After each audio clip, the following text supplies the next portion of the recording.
გამარჯობა, მოგესალმებით. ეს არის გადაცემა ანტიბიოტიკი. ჩვენ ვისი წამყვანები თამარ მიქაძე და კუკა ბარამიძე გახლავართ. ჩვენ დღევანდელი სტუმარია სამოქალაქო აქტივისტი ოზურგეთიდან კახი მენაბდა და რა თქმა უნდა, ჩვენ დღევანდელი გადაცემის თემა იქნება ქვეყანაში მიმდინარე მოვლენები, აქტიური პროტესტი და აგრეთვე ვისაუბრებთ პროტესტის მნიშვნელობაზე რეგიონალური მასშტაბით და თუ რამდენად მნიშვნელოვანია ამ პროცესის დეცენტრალიზაცია. კი ბატონო, კახი, მივესალმებ მაყურებელს, მოგესალმები, მადლობა მოსვლისთვის და ბარემ თაკოს ამ კითხვასაც გავაგრძელებ და რა უპასუხოთ, რომ შენ ან იმ პროცესში, რასაც აქ ჩვენ ვარ ჩართული და ვაკეთებ და ვაორგანიზებ, აქტიური მონაწილე ხარ, თბილისის პროტესტებშიც ხარ ჩართული, რეგიონშიც და გვაინტერესებს შენი აზრი, რა მნიშვნელობა აქვს, თქვათ, რეგიონებში პროტესტი და რატომ უნდა იყოს პროტესტის უწყვეტი კერა, მათ შორის რეგიონებშიც. გამარჯობათ, მივესალმებით მაყურებელს, მადლობა მოწვევისთვის. ამისათვის, რა ვიცი, მე ვფიქრ, ჩემი აზრით ორი მთავარი ფაქტორი არის. ერთი, რომ დეცენტრალიზებული იყოს და მთელი პოლიციური ძალები ვერ გადაისროლონ თბილისში. ეს ერთი და მეორე არის мотиваცია მივცეთ იმ ხაზს და გავამქნევოთ, რომლებიც ვერ ახერხებენ თბილისში წასვლას აქციაზე და გზნობენ თავს უმცირესობაში, რადგან რეგიონებში უმეტესობა ადამიანი დასაქმებულია საჯარო სამსახურებში და მათ ჭირდებათ გამხნევება, რომ ჩვენ უფრო მეტი ვართ. და ეს მართლაც ესე არის რა, 60%-ზე მეტი მინიმუმ უნდა ევროპა და არ უნდა ერთთავრობა და აი ამისთვის გონია რომ ეს მნიშვნელოვანი არის რეგიონებში პროტესტი. როგორც გურიაში, ასევე სხვა რეგიონებში, რა თქმა უნდა. კი, ხო, ანუ გარდა თქვათ რაღაცა საპოლიციო ძალების დამაგრების ახლა ყველგან ეგ შეიძლება არ იყოს ეგეთისა, უბრალოდ მან არის რაღაც ჯაჭვური პრინციპიც, ახლა ჩემი აზრით ეგეც ფაქტორია, რომ ჯაჭვური პრინციპით მხოლოდ დედაქალაქში კონცენტრირებული პროტესტი არ არის და ყველას სადაც არის მომენტში და როგორც შეუძლია ისე გამოხატავს ამ პროტესტს და ისე აჩვენებს თქვათ საერთაშორისო საზოგადოებასაც და თვითონ ერთმანეთსაც ამ ქვეყნის შიგნით ხალხი, რომ ჩვენც მანდ ვართ რა, ჩვენც იმ პათოს ვიზიარებთ, რაც თქვათ საერთო ჯამში არის ქვეყანაში. ერთი ისა მაქვს კიდე კითხვა საინტერესო, რომ გამოიკვეთ რაღაც მიმართულება, რომ შენ ასე თუ იცი მაინც ცნობილ ადამიანებს, ძირითადად სპორტსმენებზე გაქვს სწორება, რომ მათი ჩართულობა მნიშვნელოვანია. ამაზეც რო გითხრათ რა, ანუ რა мотиваცია გაქვს შენ ამისთვის და რატომ არის თქვათ მნიშვნელოვანი, რომ რომელიმე სპორტსმენი იდგეს აქციაზე? კი ბატონო. ხო, ეს როგორც აღნიშნე, მაშინ რომ ყველა განვითარებად ქვეყანაში ამ სპორტსმენების რეპუტაციას იყენებენ პოლიტიკური ძალები. და ნუ ამის ბევრი მაგალითი არსებობს, ნუ სხვა ცუდი მაგალითებიც და კარგიც, მაგრამ უმეტესობა არის ცუდი რა. ეს არის განვითარებად ქვეყანაში. განვითარებულში არ აქვს ფეხბურთის იმხელა ძალა, ახლა გერმანიაში რომ გამოვიდეს ფეხბურთელი და პოლიტიკური აქტივობები, დაიწყოს მას ხალხი არ ახლობა. ის ისო შენ კი როგორც ფეხბურთელს ბალაშიკოთ, მაგრამ ეს არ არის შენი სფერო და შენი საქმე, მაგრამ აი როგორი ქვეყანა საქართველო არის, კი ვხედავთ რომ მდგომარეობა გვაქვს, პარლამენტში სპორტსმენები, პრეზიდენტაც ესე ფეხბურთელის დანიშნა უნდა და იმედია ვერ მიაღწევენ, მაგას ყოველ შემთხვევაში ჩვენ ვეცდებით პროცესი არ გამოვიდეს და ნუ იმ ფეხბურთელები, რომლებიც ეხლა მაგალითად არ არიან ქართული ოცნების ხარდაჭერი, ეწინააღმდეგებიან მათ, უნდა საქართველოს ევროპული მომავალი, აი ქოჩორაშვილმა თქვა ყველაზე ადამიანურად, რომ აი ღამე არ ძინავსო და მართლა ეგრევე ვიყავენ ეს ერთი კვირა, საერთოდ არ მეძინა თითქმის ეს პროცესები რო დაიწყო, აი მნიშვნელოვანია რომ ისინი ჩამოვიდნენ და რა ვიცი, ის ფეხბურთელია, რა ვიცი, ვიღაცა ფინანსისტია, ვიღაცა იურისტია, ესე თუ დავყავით პროფესიებად, რა ვიცი, იმან ფეხბურთი ითამაშოს, რა ვიცი, ეკონომისტმა, რა ვიცი, ფინანსები თვალოს, ესე თქვა და რაღაცა დოვლათი შექმნას არ გამოვა, ხო? ჩამოვიდეს დადგეს ჩვენს გვერდში, ბევრს მისცემს мотиваციას, რომ აი ესეც კი აზრზე არის და თუ შიში ხონდა რაღაცის, რომ აი რაღაც სამსახურიდან მომხსნიან რაღაცა, შეიძლება დამატებითი мотиваცია იყოს, რომ აი ერთად დავდგებით და ამ პროცესს აუცილებლად გადავტეხავთ. ამიტომ არის მნიშვნელოვანი ისინი იყვნენ უფრო აქტიურები, ვიდრე არიან დღეს და მხოლოდ პოსტებით არ შემოიფარგლონ რა. ანუ თუნდაც ესე დახმარება რო არის რაღაც ფონდები, თანხა გადაარიცხონ, ეგეც ნიშნავს, რომ მარტო სიტყვებით არა, მე რაც შემიძლია ვაკეთებ რა. ყველას აქვს თავისი მაქსიმუმი, მე ჩემი მაქსიმუმი აქვს, ვიღაცას თავისი მაქსიმუმი აქვს და მაგაში ვერ შევაჯვრებით ერთმანეთს, მაგრამ უნდა გავიგოთ რაღაცები და რისკზე უნდა წავიდეთ ხარ. ზოგს უნდა რომ კი, მაგრამ რომ გამომიჩნდეს სამსახურიდან ესე რომ მოხდეს, ისე რომ მოხდეს, მესმის, მე ძალიან ბევრს რისკავ და ძალიან ბევრი მოხდა დასაკარგი, მაგრამ რა ვიცი, ქვეყნის დაკარგვას მიჩვენია ჩემი რაღაცები დავგარგო რა, თუნდაც გავრისკო და მე იმედი მაქვს რომ არ დავგარგო, პირიქით უფრო მეც მოვიგო. ხო, ასევე პირველ შეკითხვაზე როდესაც გვიპასუხე, მან დახსენე საჯარო მოხელეები და ის ფაქტი, რომ აი ამ რაღაცა პატარა ქალაქში თუ რეგიონში, მით უმეტეს გურია, ვიცით, რომ რა მდგომარეობაში ეკონომიკურად ერთ-ერთი ყველაზე ღარიბი რეგიონი არის საქართველოში და რაღაცნაირად ეს ხალხი დამოკიდებული არის და ქცეული არის როგორც პარტაქტივი ქართული ოცნების, იმიტომ რომ ძალიან ბევრი ადამიანი დასაქმებულია აი ამ საჯარო სამსახურებში და რატომღაც ეგეთი აღქმა აქვს და არაერთი საჯარო მოხელისგან გადაწყვეტილების მიმღები ადამიანისგან თუ რა პოზიციაზეც არის, მაგათგან ეგეთი მოწოდებები იყო, რომ თუ არ გინდათ წადით და აი ამ რასაც ჩვენ ვეძახით მონები, იმიტომ რომ სრულიად ლეგიტიმურია ეს ეპითეტი, მონებისგან ფულს ნუიღებთ და ეგეთი აღქმა აქვთ ამ საჯარო სექტორში, რომ საჯარო სექტორში მუშაობა რატომღაც გულისხმობს მართველი პარტიის მსახურებას და ეს უნდა იყოს პარტიული, რაც სრულიად გაუგებარია, იმიტომ რომ ეგენი ჩვენი ხელფასები ჩვენი ფულით გადასახადებიდან შეგროვებული ფულით იღებენ ხელფასს. ეგ ერთი საკითხი და მეორე ის სპორტი რა ხანახსენდა რომ დავაკავშირო თვითონ ეს ხალხიც, ანუ ეს პარტაქტივიც, ქართული ოცნების მხარდამჭერებიც უნდა იყვნენ და მე მაქვს განცდა ბოლო პერიოდში რომ ნამდვილად არიან შეურაცხყოფილნი, იმიტომ რომ შეიძლება 2 და 3 დიპლომიან საჯარო მოხელეს, რომელიც მართლა მონატყავთ ქცეული და საკუთარი აზრის დაფიქსირების უფლებაც არ აქვთ, პრეზიდენტად დაუსვეს გაუნათლებელი, უდიპლომო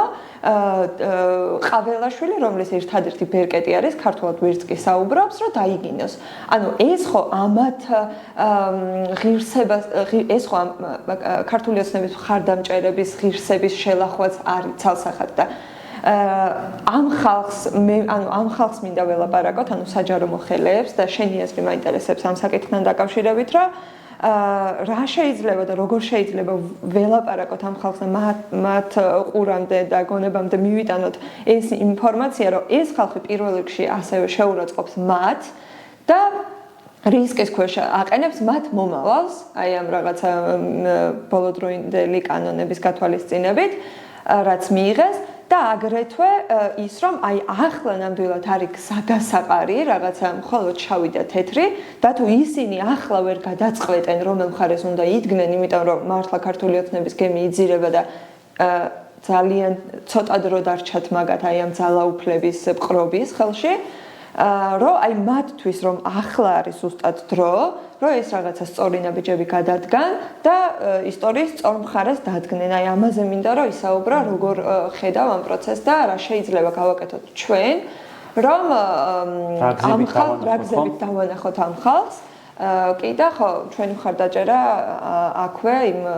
საჯარო მოხელეებს, რომლებმაც გაბედეს და წავიდნენ ამ სისტემის წინააღმდეგ. კი ბატონო, მე მინდა უთხრა ამ ხალხს, რომ პირველ რიგში მათ ქართული ოცნება არ უხდის ფულს და ისინი არ ემსახურებიან ქართულ ოცნებას, საჯარო მოხელე ემსახურება საქართველოს რა. მათ უხდით გადასახადებს ჩვენ ქართული ხალხი. ანუ მაგალითად ეხლა რა ვიცი, ყველა რთული ბიზნესი თითქმის დარეგისტრირდა, რომ ემიჯნება ამ ყველაფერზე უნდა ახალი არჩევნები და ანუ ძირითადად ამ მსხვილი ბიზნესები დაახლოებით 20% შემოსავალი არის მთელი საქართველოს ბიუჯეტი რა. შესაბამისად თუ ეს ბიზნესები გადასახადებს ვერ დაიხდიან, ვერც ქართული ოცნება და ვერც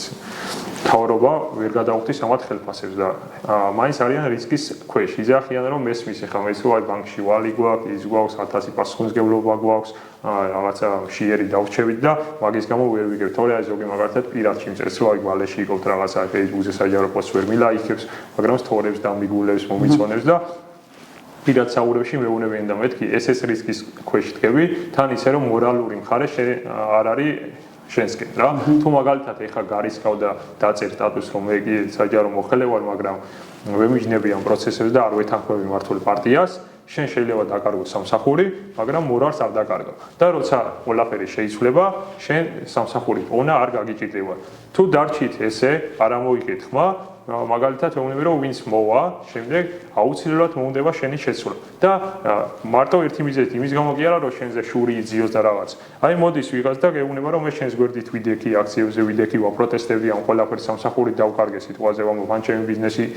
ჩაიძირა და ეხლა მინდა სამსახურის დაწყება და შენ არ უშვებ ამ ადამიანს, რომელიც იყო ჩუმად ხელფასის გამო და ქართულ ოცნებას უჭერდა მხარს და მე უნდა ვიყო ეხა ისე უმუშევარი და ეს უნდა იყოს ჩემი რა ვიცი უფროსი ან მივიდე და იქ რაღაცა მერიაში დავხდეს და რაღაცა გამიპრობლემოს, იმიტომ რომ მაინც იმაში დარჩა დაპირისპირებაში ჩემთან და ანუ ეგ აქვს გასააზრებები რა, რომელი უფრო რისკია. მე ვფიქრობ მაინც რომ ამათ არ კონდეს ეგრე წყალი შემდგარი, მაინც რა ვიცი მორალი და პრინციპები უფრო მაღლა დგას. მე მაგალითად რა ვიცი პირადად შევუერთდი მას რა ქვია ბიზნესების იმას, რაც არის რაღაცა ვარა ორ კომპანიაში მართველი პარტნიორი და დავრეგისტრირდი იქ და ნუ ეს არის რაღაცა რეგიონალური მცირე ბიზნესი, მაგრამ რა ჩეხები ახლა დიდი ბიზნესი იქნება მაგდრე კომენია და ასე შემდეგ რა ქვია, ძალიან ბევრი მსხვილი ბიზნესი და ასოციაცია შეუერთდა მაგას და რა ვიცი ეს დარწმუნებული ვარ თავის სიტყვას იტყვის ეს რაღაცა ახალი სახელმწიფო დაიბადება და ეს ბიზნესი უკანახებს თვითონ სახელმწიფოს როგორ უნდა განვითარდეს. აქამდე პირიქით ხდებოდა და ეგეც არასწორი მოდელი იყო ჩემი აზრით რა. კი, ანუ ბევრი პატარ-პატარა მასშტაბურიც და პატარ-პატარა რაღაც ბიზნესებიც ამ დიდ ფერხულში ებმებიან და საერთო ჯამში ჩვენ საჯარო მოხელების არჩევანზე როცა ლაპარაკობდით, მან მეორე საკითხიც არის, რომ ადამიანი როცა თუ ისე ხდება, რომ თავისი პოზიციის გამო საჯარო დაფიქსირებული პოზიციის გამო ვიღაცამ სამსახურიდან გაათავისუფლა, ვიდრე ეს პროცესები მიმდინარეობს, ხო? ის იმ ადამიანს უკვე თავისუფალ სასამართლოში გარანტირებული აქვს ამ გათავისუფლების უკანონოცნება და სამსახურის პრობლემაც მაშინ არ დგება. ცალკე საკითხია ის, რომ კი ვიღაცებს მართლაც სასიცოცხლო არჩევანი აქვს. თუმცა ასეთ ადამიანებს უნდა უთხრათ ჩვენ და გავამხნევოთ, რომ კი არ იქნება მომენტი, როცა მას ექნება თავის პოზიციის დაფიქსირების საშუალება და მისი პოზიცია იქნება გადამწყვეტი რა. მანამდე ჩვენ თავარია რომ ვიცოდეთ რომ ამ ადამიანებს აქ განსთა რომ ეწინააღმდეგებიან ამ პროცესს, რასაც ხელისუფლება, ეგრეთ წოდებული ხელისუფლება აკეთებს. კიდე ერთი კითხვა მექნება კახი შენთან, აი მაინტერესებს რაში ხედავ შენი თაობის ძალას, თქვათ ამ რაღაცა ჯგუფის წინააღმდეგ, რომელსაც მთელი ლეგიტიმური კანონმდებლობით ხელისუფლებისთვის მინიჭებული ძალაუფლება აქვთ მიტაცებული, მოპარული, ხელში ჩაგდებული და გვიპირისპირებენ. ანუ ჩვენ ხალხმა რაც სინამდვილეში გადავეცით ხელისუფლებას, რომელიც უნდა გვყავდეს წესიერი, რა ძალად ჩვენ მოვიკელით უფლებამოსილებელი გადავეცით მათ, იმითვე გვარბევენ და გვებრძვიან. და ამ პროცესში ამ პროტესტის ხარის არის უამრავი ახალგაზრდა, შენი თაობის წარმომადგენლები და აი მათი ხმის სახით რომ გითხრა, რაში ხედავ თავარ ძალას, თქვათ შენი თაობის ადამიანების, რომლებიც ამ პროტესტს მნიშვნელოვან ზიანსაც, ანუ ამ პროტესტის ფარგლებში ამ მარგინალ ჯგუფს მნიშვნელოვან პრობლემას უქმნიან და ზიანსაც აყენებენ. ჩემი თაობის ყველაზე დიდი ძალა ალბათ არის ის, რომ მათ არ ჭირდებათ ეგრეთ წოდებული ბელადი. და ანუ იქ აქციებზე ვინც გავართ, ვისგანაც მეგობრობ ურთიერთობ, ანუ თუნდაც არჩევნებამდეც არ ვიცოდი ზუსტად რომელი პარტიისთვის უნდა მიგვეცა ხმა. ერთი ვიცოდით რომ ქართული ოცნებისთვის არ უნდა მიგვეცა ხმა და აი ამაზე ვამბობთ რომ აი რომელი უფრო გაატარებს ჩვენი ინტერესებს რა. და ნუ ეხა მაგაც ოპოზიციას თავისი პრობლემები აქვს და ეხა არ გიქს მაგაზე საუბარი, მაგრამ ეგ არის ძალიან მნიშვნელოვანი რომ ახალი საქართველოში და ჩემ თაობას აღარ დაჭირდება ეს პიროვნული მმართველი, რომელიც გინდა არ გინდა წაგვიღოს სწორი მიმართულება და დაჭირდება რაღაც ინსტიტუტები, რომლებიც გაატარებს ხალხის ინტერესებს რა. და მგონია რომ ხო ეგ პროცესები მე ესე ვუყურებ რომ რაც ხდება ეხა კარგია, იმიტომ რომ ჩვენ ეხა გვექნება რაღაცა დიდი ჩავარდნა და შემდეგ ტრამპლინივით იქნება ეს ჩავარდნა და უფრო მაღლა და მაღლა ავალთ რა, უფრო კარგი დადებით კონტექსტში რო შევხედოთ, კი არა ეგრე იქნება რა. მე ჯერავს ამის და რა ვიცი ყველა იქ ადამიანს რუსთაველზე ვის დგას და რა ვიცი უნდა საკულტურაში გამოდივართ და დგევართ, ყველას გჯერა რომ უკეთესი მომავალს მივახცევთ, როგორც კი ეს ქართული ოცნება დამთავრდება რა. ნუ ეხლა ოღონდ ეგ არ იქნება ეხლა ერთ თვეში და ორ თვეში და შეიძლება ერთ წელში და ორ წელში არ იქნება, შეიძლება 2-3 წელი იყოს პრობლემები, რეალისტები რო ვიყოთ, მაგრამ 10 წლიან მონაკვეთში რა ვიცი იმას ბევრად კარგად ვიქნებით, ვიდრე გაგრძელდებოდა ეს პროცესები რო არ მოხდა. გარდა ამისა, მეც თაობის წარმომადგენელი ვარ და კითხვასაც უპასუხებ და თან ხალ. ანუ ძალიან მნიშვნელოვანი ფაქტორი არის განათლება. ჩვენ თაობას მიეცა ანუ ძალიან ბევრი შესაძლებლობა ეს იქნებოდა მეტნაკლებად საქართველოში განათლების მიღებად უცხოეთში და ასე შემდეგ და აი ეს რაღაცა განათლებული თაობა, რომელსაც აქვს კრიტიკული აზროვნების უნარი, რომელსაც ეს რაღაცა იმედის და პოზიტივის პროპაგანდით ვერაფერს დააკლებ და ეს რაღაცა ინტერნეტი გვაძლევს უდიდეს შესაძლებლობას, რომ ნებისმიერი ინფორმაცია გადავამოწმოთ თუ მოვძებნოთ თუ ასე შემდეგ. ეგ არის ასევე ძალიან დიდი პლუსი და ეს განათლება რისთვისაც ჩვენ რაღაცნაირად ვიბრძოლეთ და ძალიან ბევრი მართლა ყველაფრის ხარჯზე გათენებული ღამეების რაღაცა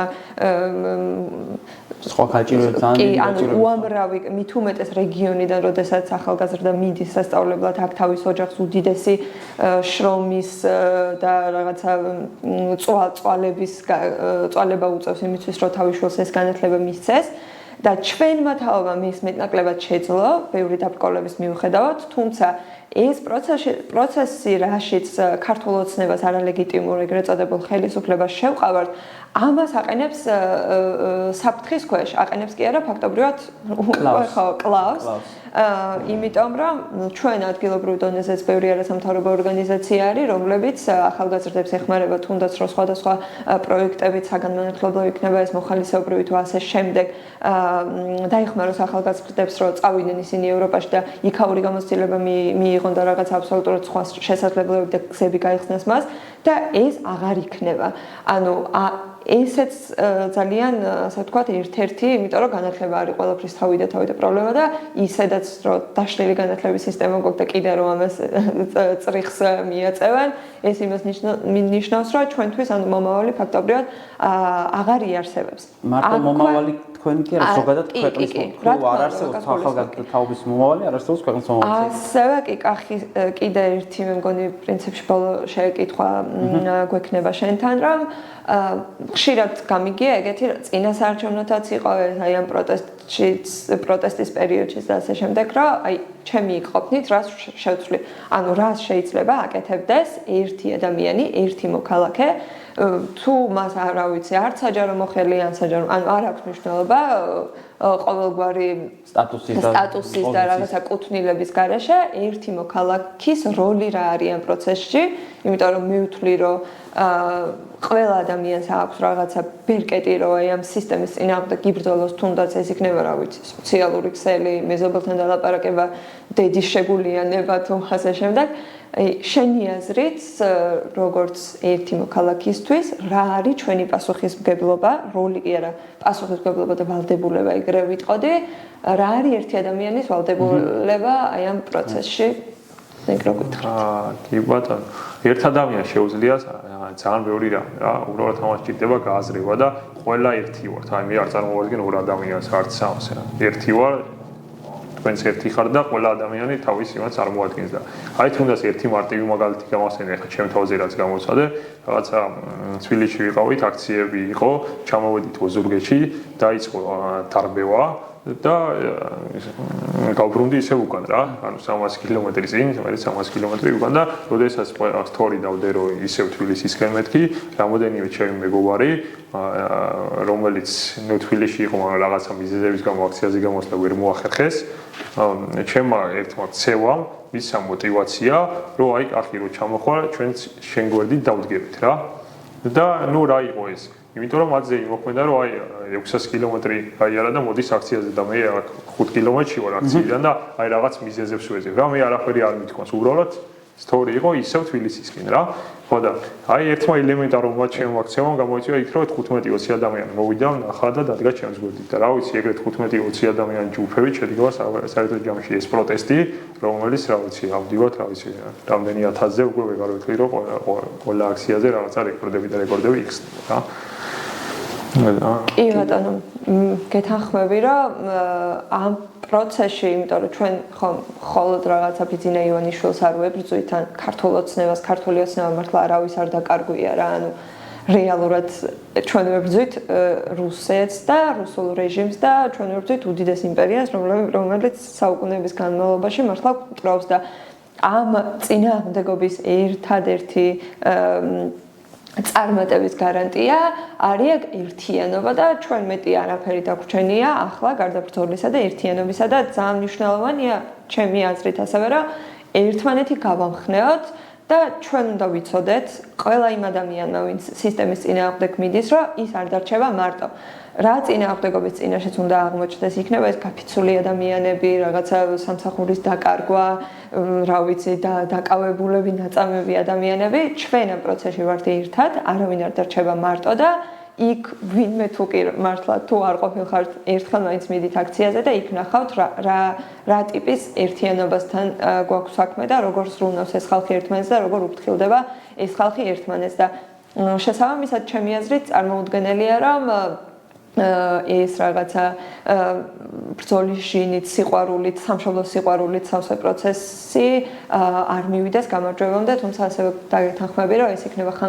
ხანგრძლივი პროცესი და ამ ბრძოლისთვის ყველანი უნდა ვიყოთ მზად და ერთმანეთის გვერდით. ეგ არის ერთადერთი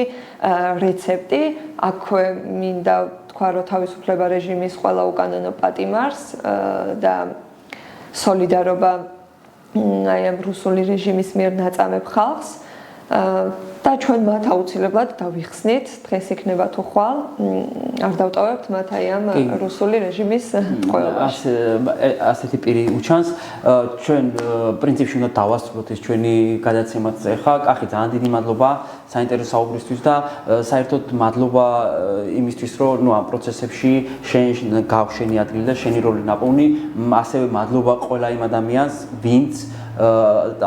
გადადო თავისი რაღაცა პირად კეთილდღეობის ნაწილი, რუტინა და გადაეშვა მთლიანად ამ საქმეში, რომ იცის, რომ ჩვენ ყველამ ერთად უნდა დავიბრუნოთ ქვეყანა. უღმესი მადლობა თითოეულ მათგანს და კიდევ ერთხელ გვინდა, რომ ჩვენი ამ რაღაცა აუდიტორიას, რაც ჩვენ რესურსი შეიძლება იყოს, მოუწოდოთ, რომ გამოდით, დადექით, არაფერი არ სჭირდება ამ საქმეს. უბრალოდ გამოდი და იდექი და ეს ჩამოშლის ამ ბინძურ სისტემას. მადლობა კახი, მადლობა ყველა ჩვენს მეგობარს, რომელიც ამ პროცესშია ჩართული, მადლობა მაყურებელს და ჩვენ კიდევ დიდი ხნით არ გემშვიდობებით, ძალიან მალე ახალი სტუმრებით და ახალი ამბებით დაგიბრუნდებით. და ერთს დავამატებთ თუ შეიძლება. აი ერთი მნიშვნელოვანი რაღაც დავინახე ახლა რა, როდესაც გავს ინტერვიუს წერდი, რა ვიცი, ძალიან ბევრი რომ ესროლა ტალახი აი კომენტარების სახით და მე მინდა მოუწოდო იმ ხალხს, ნუ გეშინიათ ტალახის სროლის და ამან ერთი კაი რაღაცა დამანახა რა. ანუ ისეთი ადამიანები მისავდნენ კომენტარებში, ვინც უფრო ქართული ოცნების მიმართ ლოიალურად იყო დამოკიდებული, შეიძლება 51 შემოხაზა, მაგრამ რომ დაინახა რომ მე რაღაცა ქართლში გამატარეს, მისნოვენ პირადად და იციან რომ მე არანაირი ცუდი წარსული არ მაქვს, არაფერი არ დამიშაობია, გარდა იმისა რომ ვთილობ ჩემი საქმე გავაკეთე, რა ვიცი 17 წლიდან კერძო სექტორში ვარ და მუშაობ და მივხვდნენ რომ რაღაცა ის მანქანა არასწორად მიდის რა და მე მინდა რომ ხო არავის აქ შეგეშინდეთ ამის მე პირიქით იმ ნეგატიურ კომენტარებმა გამაძლიერა და რა ვიცი სხვასაც მოუწოდებ იმის გამო რომ ვიღაცა გაგლანძღავს უკან არ დაიხიოთ პირიქით ვინ გლანძღავს ეგეც ის არის რა ქვია მნიშვნელოვანი არის იმის ქების უფრო უნდა გეშინოდეს ვიდრე ლანძღვის მადლობა მოწვევისთვის მადლობა ძალიან დიდი ასევე ხო ჩვენი გადაცემა ანტიბიოტიკი არის სტუდია ანტიბიოტიკისა და სამოქალაქო მოძრაობა თავისუფლებისთვის ერთობლივი პროექტი ესეც შევახსენოთ ჩვენს მაყურებელს და დაგიბრუნდებით საინტერესო სტუმრებითა და იგივე თემით. მადლობა. ნახვამდის.